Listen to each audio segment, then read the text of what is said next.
Talk to 'em. Something as simple as looking for you. It does remind you, Lord, what I'm supposed to do. 'Cause nothing's as simple as the love I feel from you. So show me, Lord, how to love like you. Something as simple as singing your tune helps me remind myself that there's harmonies in the blues. 'Cause nothing's as simple as a love inside a tune. So show me, Lord, how to love like you. I'm gonna love, show me to love. I'm gonna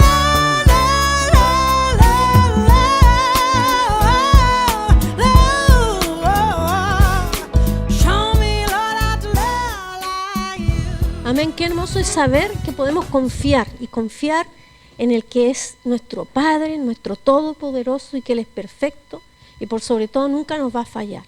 Necesitamos en diferentes circunstancias tener dónde recurrir y es por eso que nosotros como iglesia hemos estado orando, intercediendo por todas aquellas cosas que no solo nos afectan a nosotros, sino también a la humanidad. Y la palabra nos recuerda, dice, orad unos por otros para que seáis sanados. La oración eficaz del justo puede mucho. Qué importante, ¿ah? Nos dice que nosotros somos justos. ¿Quiénes son los justos? Los que reconocen a Dios como Señor y Salvador. Por lo tanto, Él nos considera justos. Y esas oraciones tienen fuerza y tienen poder delante de su presencia. Así que debemos de tener esa confianza de que lo que vamos a orar en esta mañana está llegando ante su presencia y Él está moviendo sus hilos de misericordia, de poder y de justicia para bendecir a aquellos que también tienen un corazón dispuesto. Los invito a que nos coloquemos en pie, amados. Bendito Padre, qué privilegio más grande. Es saber que como nosotros como hijos tenemos en quién confiar. Sabiendo que todo aquello que nos rodea, que nos de alguna manera nos involucra, nos afecta, tú estás pendiente. Y lo demostraste enviando a Jesucristo allí en la cruz. A través de esa obra magnífica nos has acercado. Y no solo nos has acercado, sino que tenemos también un abogado que intercede por nosotros. Y por eso ahora vamos delante de ti, para que sigas intercediendo por todas estas circunstancias que nos están rodeando a nivel mundial. Son situaciones que a pesar de que están lejos de nuestro país, pero indirectamente también nos afectan. Nos afectan no solo, Señor, en nuestra paz, en nuestra economía, sino también en ver de una u otra manera el dolor de otros que estamos limitados, pero a través de la oración te pedimos que intervengas para que aquellos que tienen que tomar decisiones importantes, decidir por la paz y la tranquilidad, sea, Señor, no el egoísmo, sino también tengan la capacidad para discernir que pueden llegar a acuerdos que nos lleven también a tener un lugar de paz, de reconciliación. Te pedimos, Señor, por todos aquellos afectados, en especial por los niños, Señor, por aquellos que en este momento están sin casas, que han quedado afectados, por las viudas, por los huérfanos. Oh, en el nombre de Jesús. Oh, y también la provisión, Señor, para que ellos no les falte. Oh, en el nombre de Cristo, tu misericordia y tu fidelidad son más aún de lo que nosotros nos imaginamos. Y sabemos, Señor, que están delante de tu presencia también tu intervención divina. En el nombre de Cristo, amén y amén.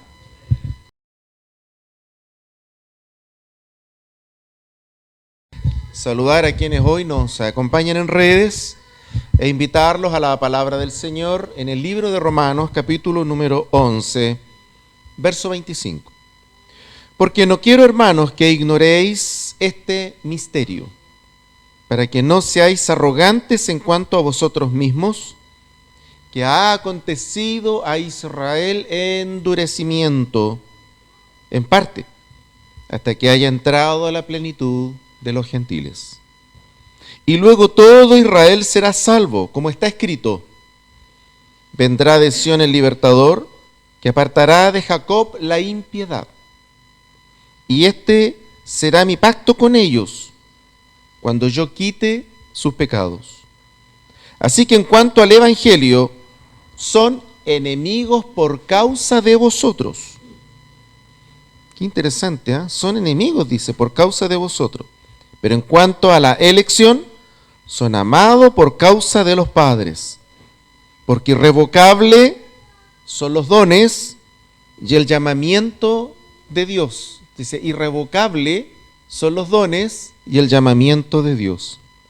Pues como vosotros también en otro tiempo erais desobedientes a Dios, pero ahora habéis alcanzado misericordia por la desobediencia de ellos, así también estos ahora han sido desobedientes para que por la misericordia concedida a vosotros, ellos también alcancen misericordia.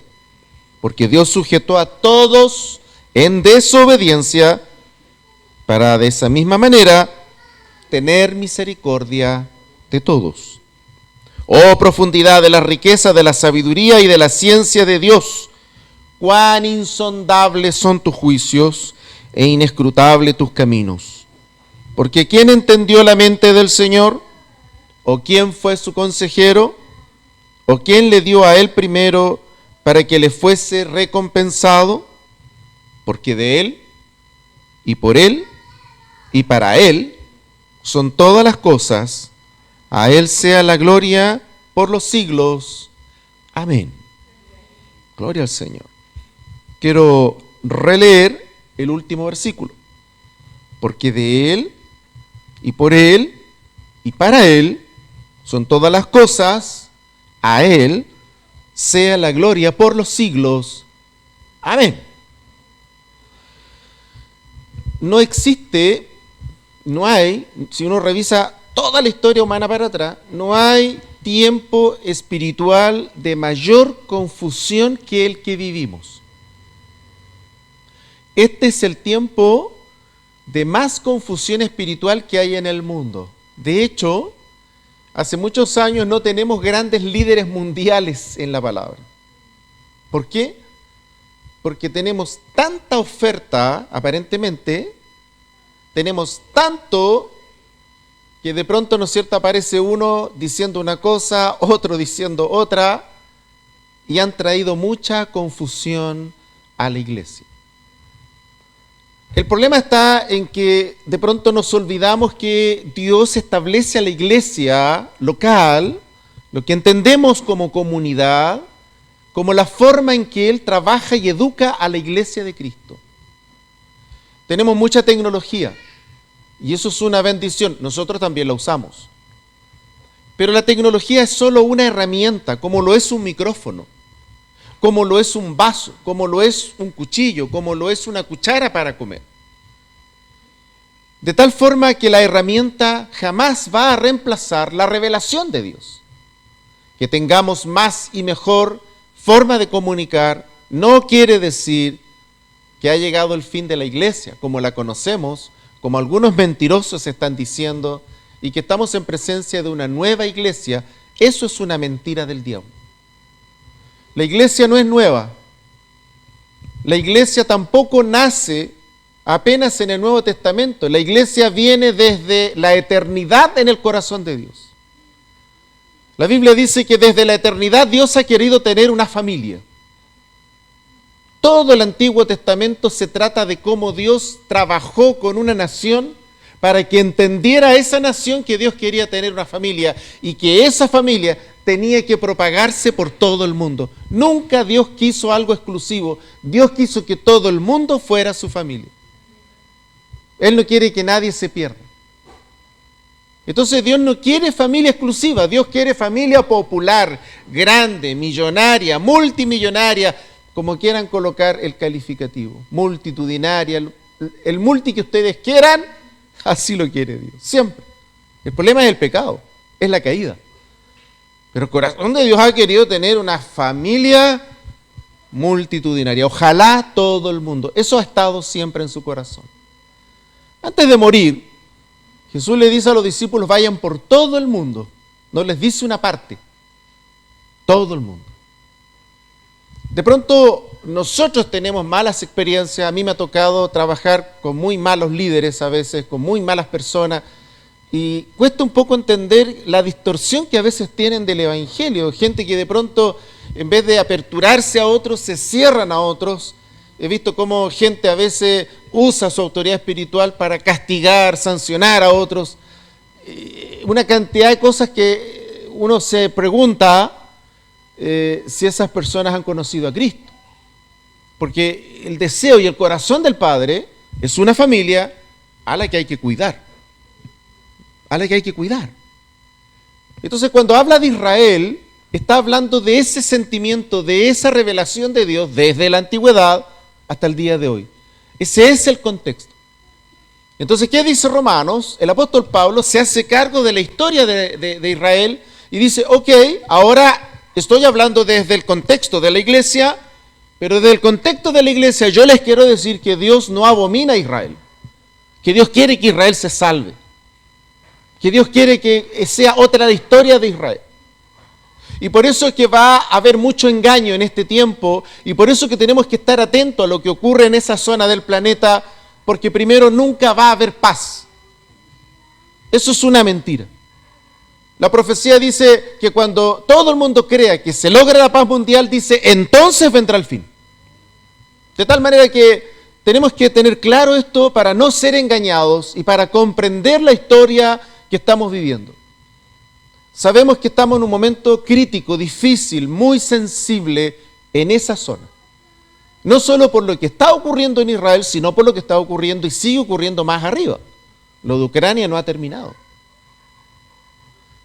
Esta semana se publicaron cifras en Europa. Europa, los últimos años, ha más que triplicado. Algunas cifras dicen que ha cuadruplicado, multiplicado por 4 las veces de compra de armamento.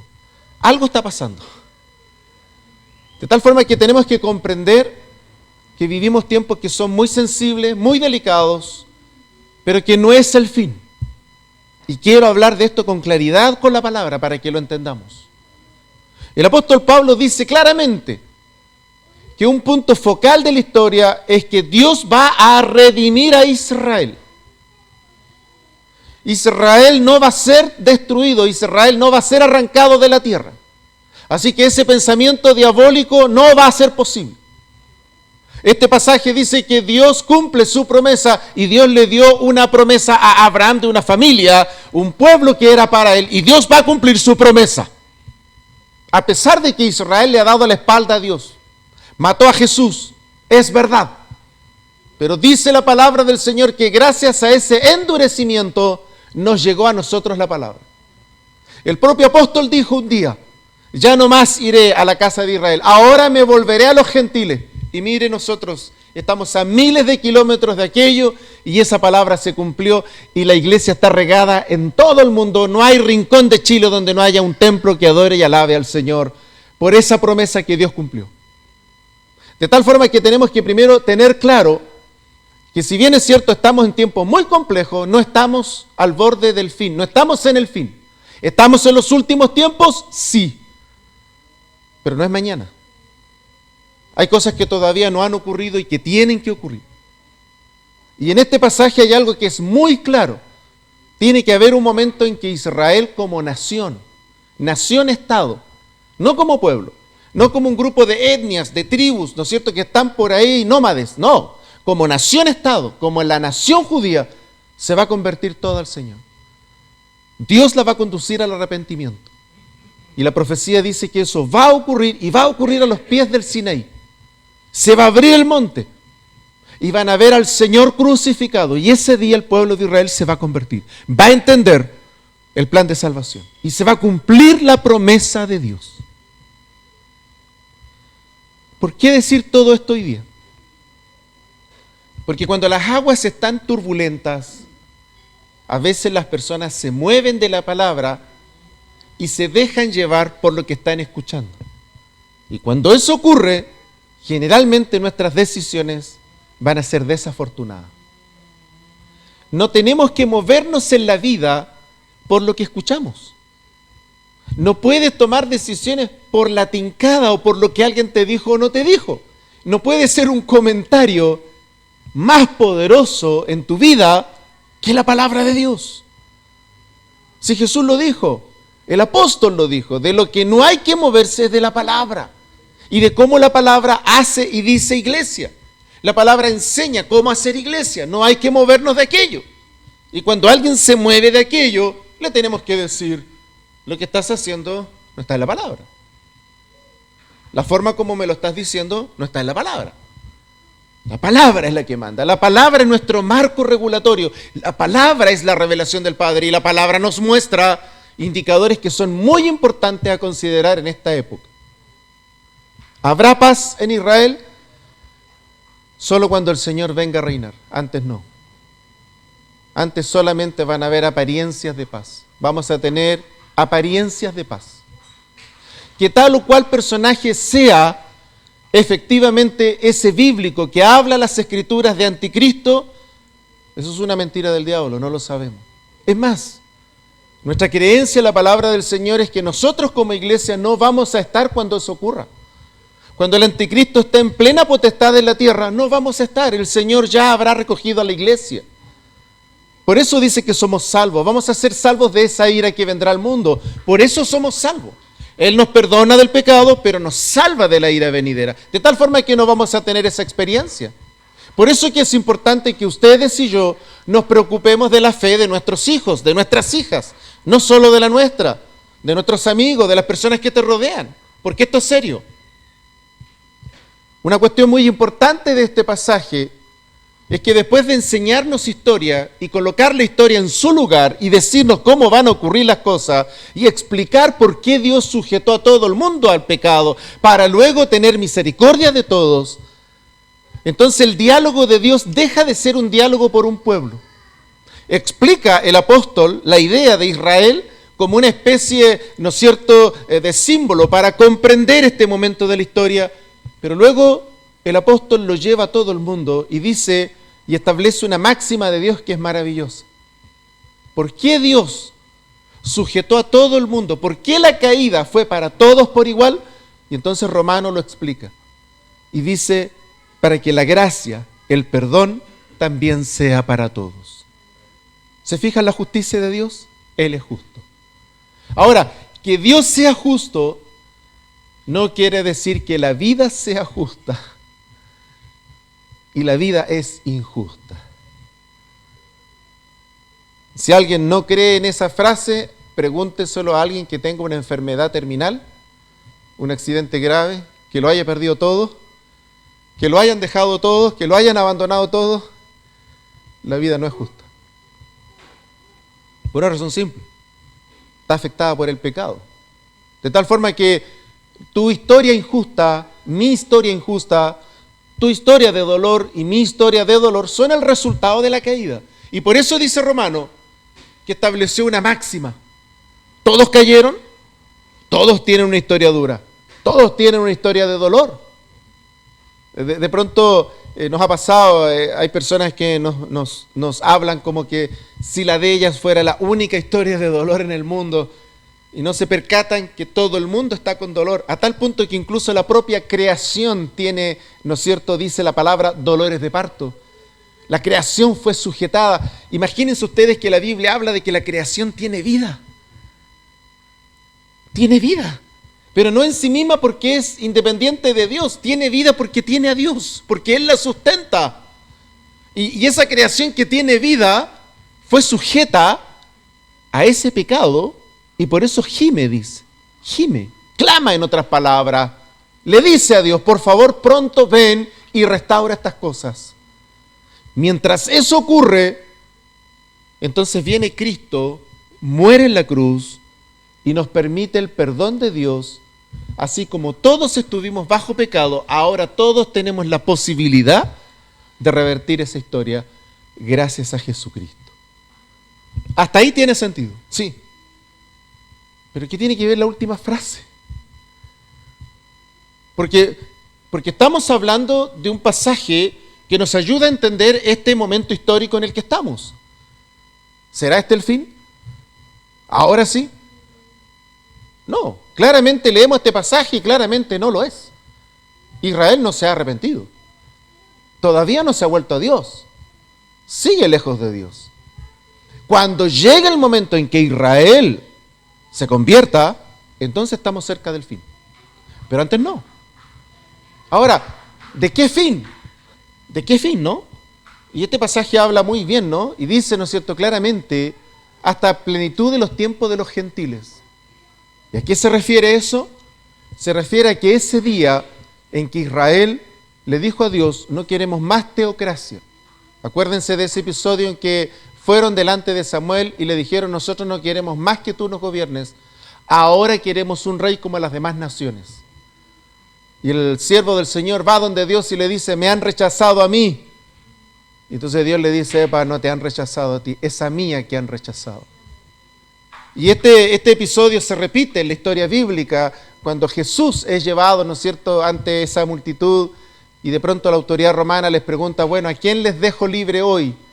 ¿Al justo o al asesino? No es primera vez que la gente elige a un asesino en vez de un justo. No es la primera vez que la gente se equivoca en elegir. Y entonces, frente a ese error, Jesús va a la cruz y entonces la autoridad romana les entrega al asesino libre. Así piensa el corazón, ¿no es cierto?, decaído, el corazón lejos de Dios, siempre tiende a elegir lo malo en reemplazo del reino del Señor. Ahora, si yo entiendo eso, logro comprender que no estamos entonces listos para que el Señor venga ahora, porque está lejos de este pasaje. No tenemos a Israel en esa posición. Por el contrario, sabemos que va a llegar el momento en que todo el mundo va a querer exterminarlo, pero no ahora. Entonces no nos podemos dejar engañar.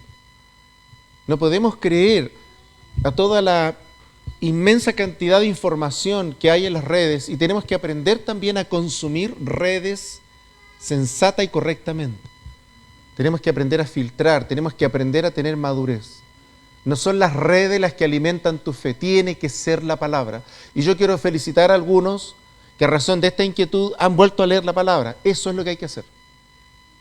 Entonces no nos podemos dejar engañar. Esto no es el fin.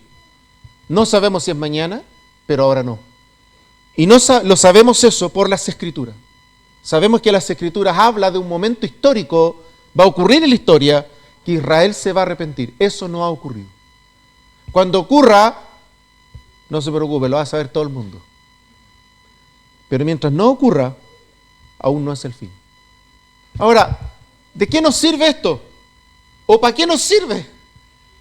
Para entender, y este es el resumen final, ¿no? Por eso el último versículo es tan poderoso.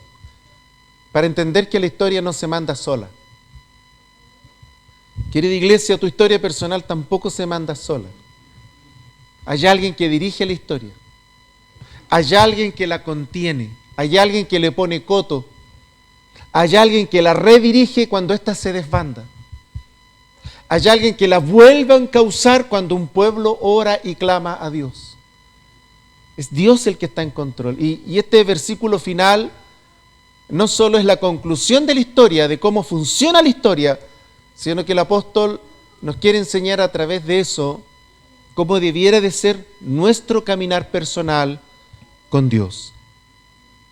Y miren ustedes este último versículo que remata esta idea central de cómo Dios entiende la historia de Israel, de cómo va a ocurrir y de cómo tenemos que estar alertas a ese momento con este pasaje maravilloso. Y quiero releerlo con ustedes hoy día, por favor. Y estoy allí en el 36. Porque de Él y por Él y para Él son todas las cosas. A Él sea la gloria por los siglos. Amén. Porque de Él, pertenencia. Pertenencia. Luego dice una frase que puede producirnos escozor. Por Él. Por Él. Por Él. Sustento de todas las cosas. Y para Él. Propósito de todas las cosas. Quiero repetir estas tres cosas en esta mañana, porque a veces estamos más preocupados de qué va a pasar con el petróleo, de qué va a ocurrir con Irán. Estamos más preocupados de Gog y Magog, que está tan en boga, y están todos más preocupados de quién es Gog y quién es Magog, y nos olvidamos de lo más importante, nos olvidamos de este versículo. Todo es de Él. Cuando vas a hacer un trámite y todo parece oscuro y alguien te dice no hay nada más que hacer, te miente, porque todo es de Él. Cuando te enfrentas a un gigante financiero y no tienes respuesta y alguien te dice no hay nada que hacer, te mienten, porque todo es de Él. Cuando alguien te dice que frente a tu diagnóstico no hay nada más que hacer y hay que esperar, te miente, porque todo es de Él. Segundo, dice y por Él, y por Él. Cuando alguien te dice que ahora te van a querer ver, ¿cómo te las vas a ver? Sin ese negocio, sin ese trabajo, sin esa persona, sin ese empleador, sin ese empleado. Cuando alguien amenaza tu estabilidad, te miente. Porque Dios te sustenta. Dios te sustenta a ti. Él sustenta todas las cosas. Aunque mis ojos, mi análisis, mis cuentas bancarias digan algo distinto. Esta palabra dice que Él lo sustenta todo. Todo lo sustenta. Así que no te vas a hundir, no te vas a ahogar, porque Él te sustenta. Porque Él sustenta todas las cosas.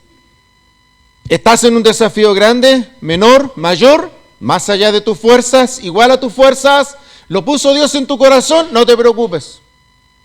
Si Dios lo puso en tu corazón, Él lo va a sustentar. Porque Él lo sustenta todo. Te tiraste al vacío, tomaste decisiones sin ver nada, pero fue porque Dios te habló.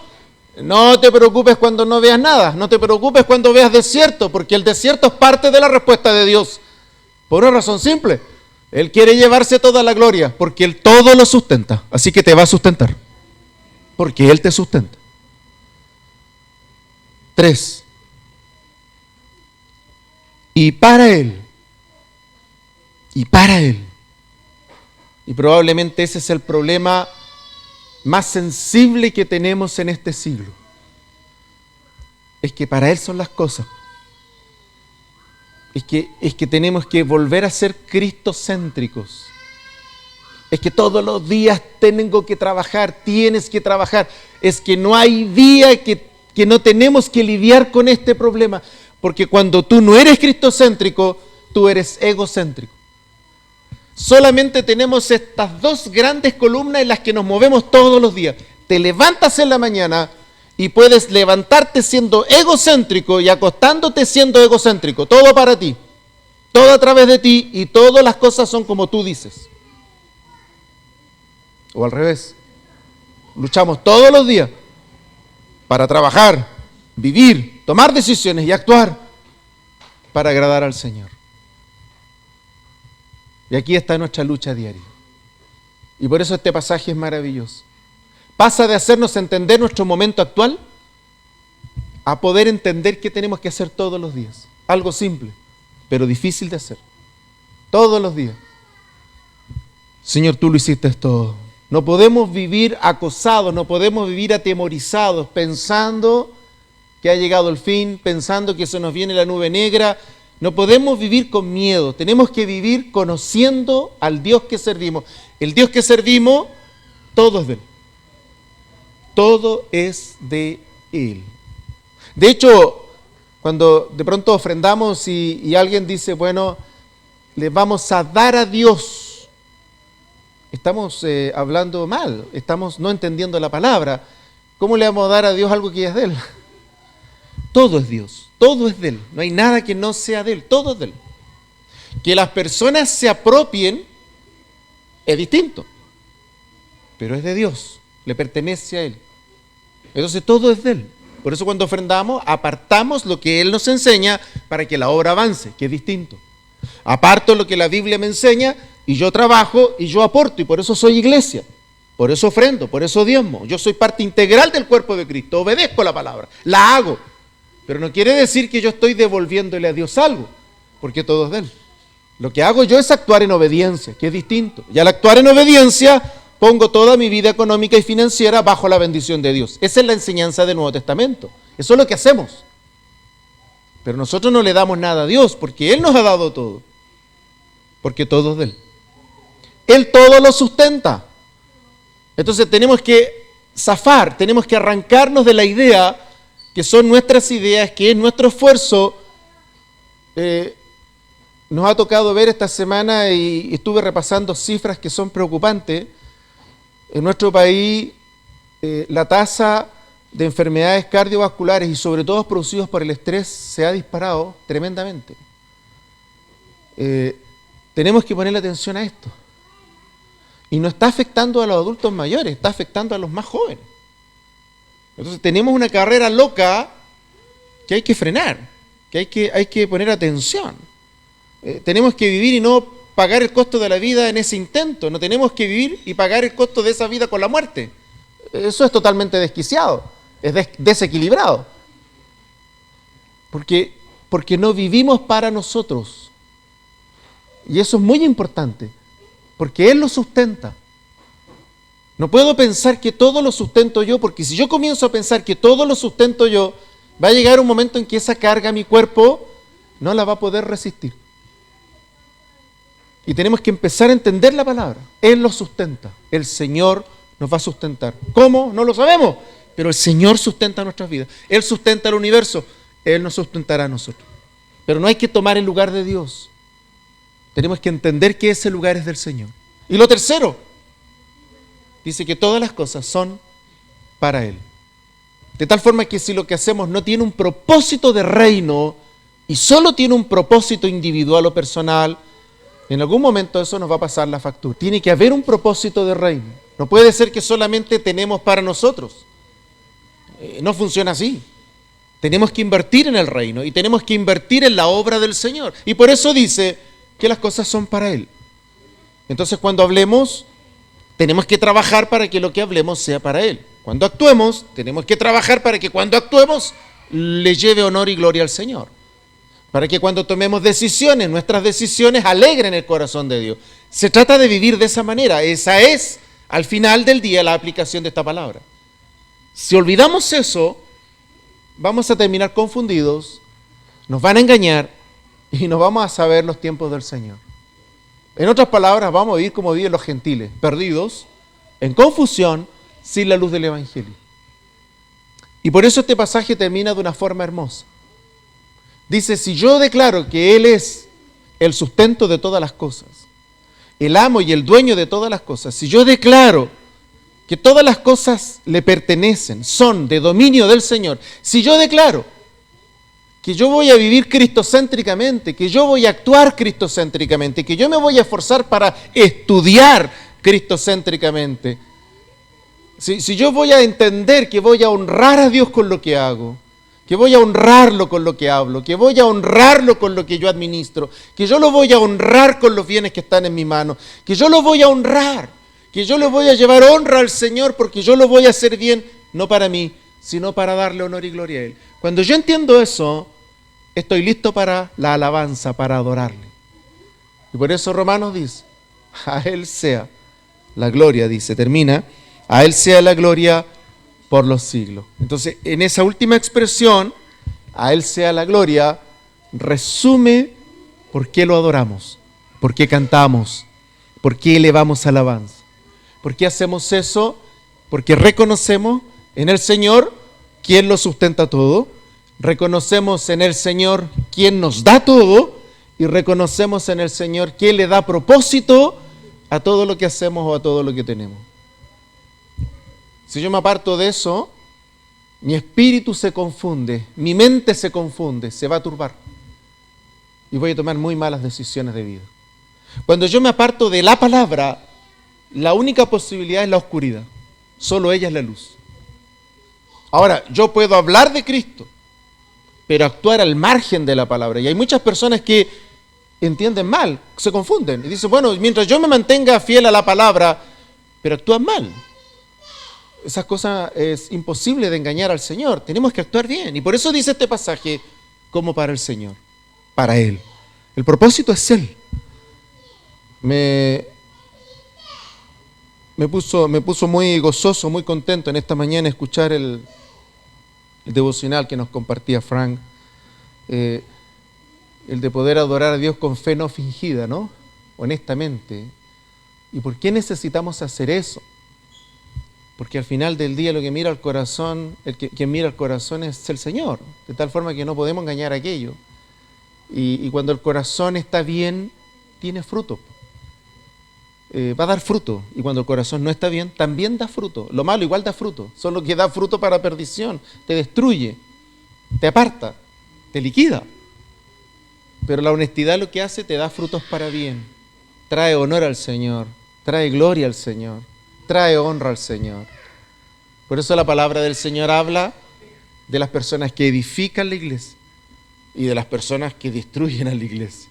Y de las que edifican, dice que esas personas le aman porque aman lo que ellos también aman al Señor. Querida iglesia, los tiempos difíciles que vivimos no van a cambiar. Los tiempos difíciles que vivimos llegaron para quedarse. Vamos a tener muchos dolores, vamos a tener muchas cosas extrañas en el mundo, no van a cambiar, se van a profundizar y vamos a tener muchas voces de distinto tipo, de distintas formas, que lo que van a hacer es intentar engañar aún a los escogidos y van a buscar la manera de engañar a la iglesia. Y eso ha ocurrido en otros lados.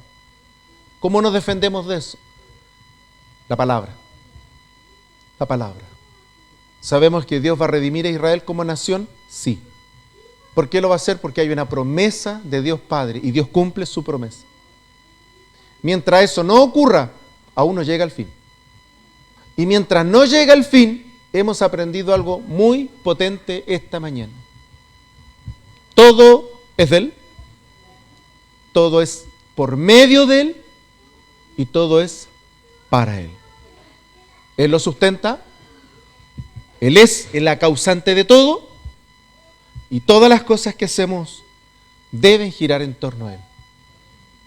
Quisiera orar junto con ustedes esta mañana y pedirle al Señor que nos dé un corazón, una mente y acciones que sean cristocéntricas, que nos ayuden a acercarnos al Señor y su propósito, a la palabra. No a la forma como yo lo veo, sino a la palabra, sino a la palabra.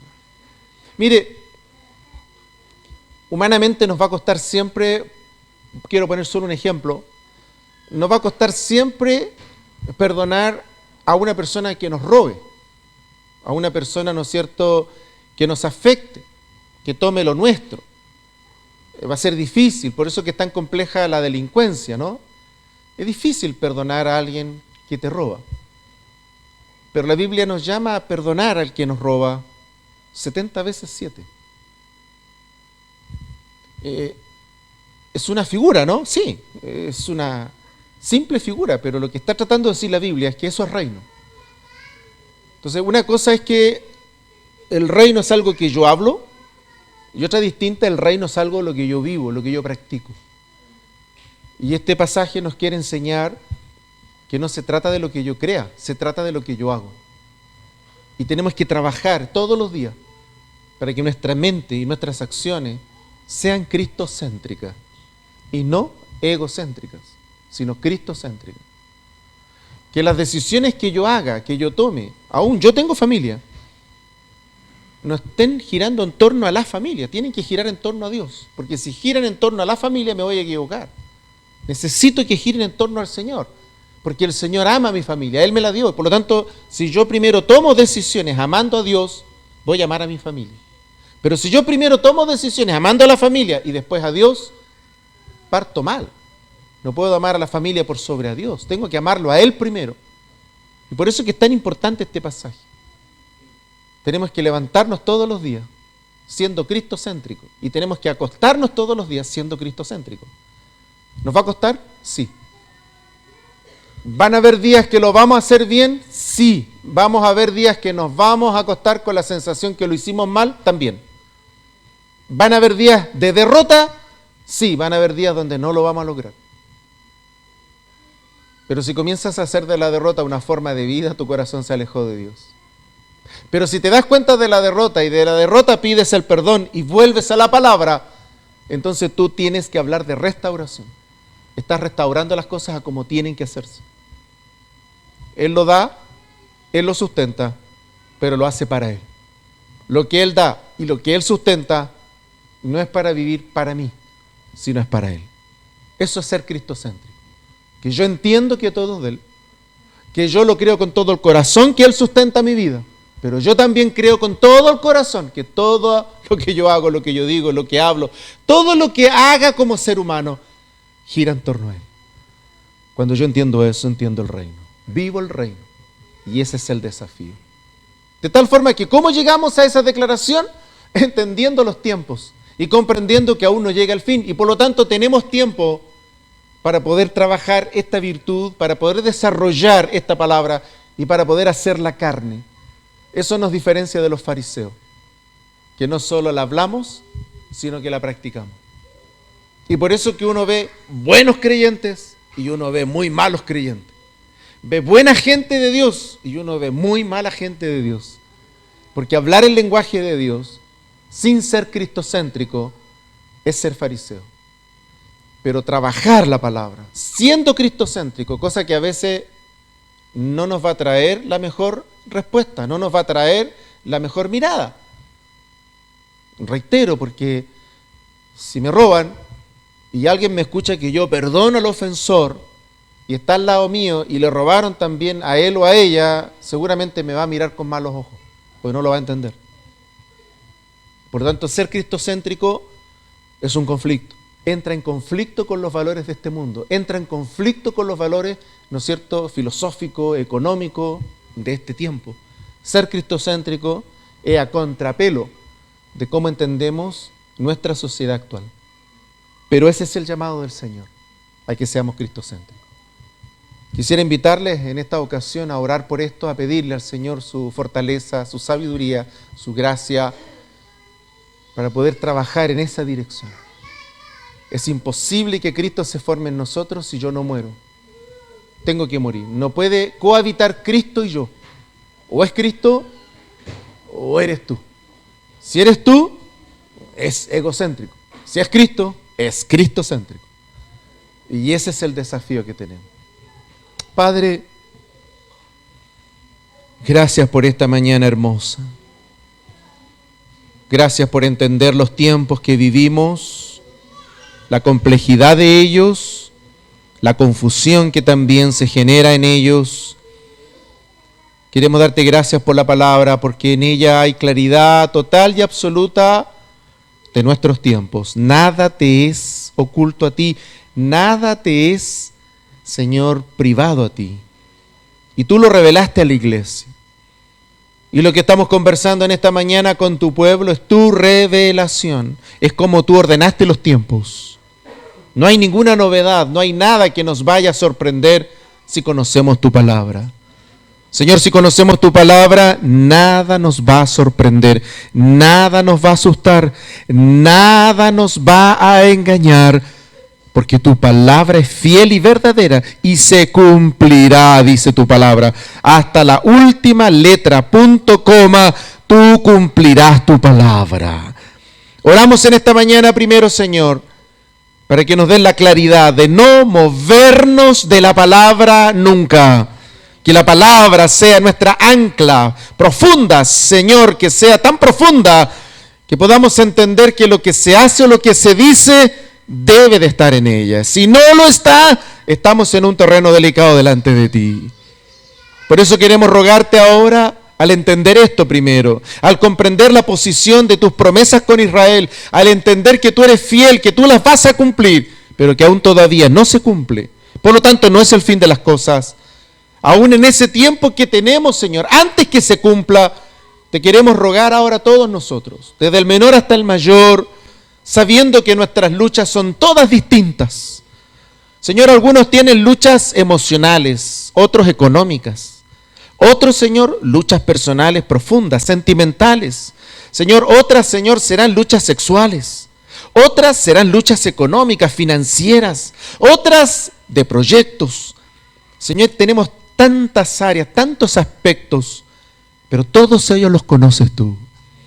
Y en esas luchas Tenemos el desafío ahora, Señor, de ser cristocéntricos, de volvernos a la cruz y de pedirte que finalmente nuestro espíritu, nuestra mente, nuestro corazón, Señor, nuestros pensamientos se sujeten a la palabra. Señor, todo es tuyo, todo lo has hecho tú. Señor, todo es para ti, todo lo sustentas tú y todo tiene propósito en ti. Permítenos entender en esta mañana, a la luz de la palabra, que si somos cristocéntricos, Señor, si logramos todos los días esa lucha y tenemos victoria todos los días, Cristo Jesús se formará en nosotros. Ese es nuestro desafío, Padre. Todos los días tenemos ese desafío en los pensamientos, en el vocabulario, en las acciones, en las decisiones, en las cosas que hacemos. Siempre el desafío es que Cristo Jesús se forme en nuestras vidas.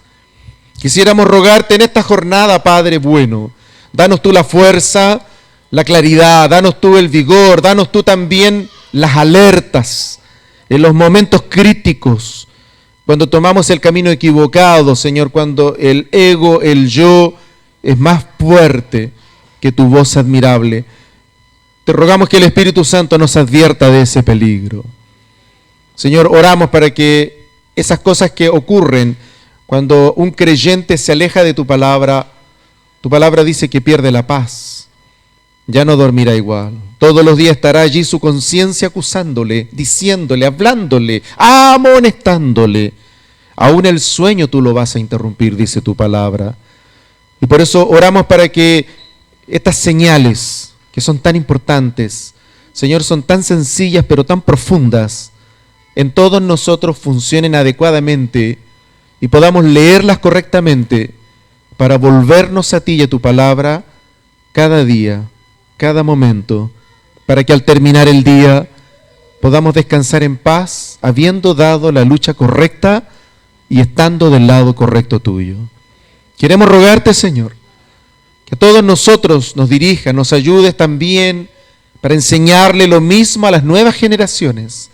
Señor, que si no hay propósito en ti, que si no entienden que tú sustentas todo, que de ti proviene todo, tu palabra dice, Señor, que entonces cargarán todos en sus hombros y que habrá un gran riesgo porque no estamos hechos para cargarlo.